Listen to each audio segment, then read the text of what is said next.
Mercy Sunot masaya pang nakapagtanghal bago pumanaw. Kumakalat niya ang video online kung saan masaya pang kumakanta para sa kanyang kapwa Pilipino si Mercy Sunot na siyang vocalist ng bandang Aegis. Hindi maaninag na mayroon na palang nararamdamang sakit ang singer at kanya lang itong tinitiis.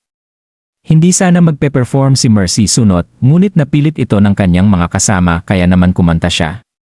First love kasi ng singer ang singing kaya naman hindi siya nakatanggi sa request nila. Samantala, nabigla naman ang kanyang mga kasamahan sa pagpanaw ni Mercy Sunot dahil hindi nila akalaing mangyayari ito. Hindi kasi nila akalain na magiging ganun kabilis ang laban ng EA artist sa dalawang cancer na tumama sa kanya. Ayon sa mga ito, ang band naman hoping kami na makakasama namin si Mercy pero hindi ganun kasuon kasi nga nagpapagamot siya and hindi rin kami prepared na mawawala siya. Bibigyan din daw nila si Mercy ng tribute sa magaganap na concert.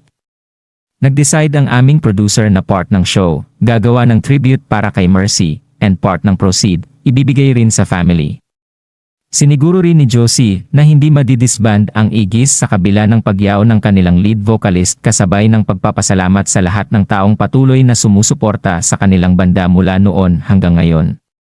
Masakit mang isipin na mag-isa lang si Mercy na pumanaw sa Amerika, ay nandoon naman ang ating mga kababayan na handang tulungan ang singer na maiuwi ang kanyang labi dito sa Pilipinas. Samantala, payo ng ilang netizens ay ito ang nagpapatunay na kailangan talaga nating alagaan ang ating katawan. Mahirap na ma-expose sa iba't ibang bisyo, lalong-lalo na't hindi na tayo bumabata. Masaya naman ang kanyang mga tagahanga na kahit sa huling sandali ay nakapagtanghal pa si Mercy Sunot sa huling pagkakataon at naipakita ang contribution niya sa mundo ng musika. Mabuhay ka Mercy Sunot at rest in peace. Anong komento ninyo sa balitang ito? Comment down below. Maraming salamat sa panonood.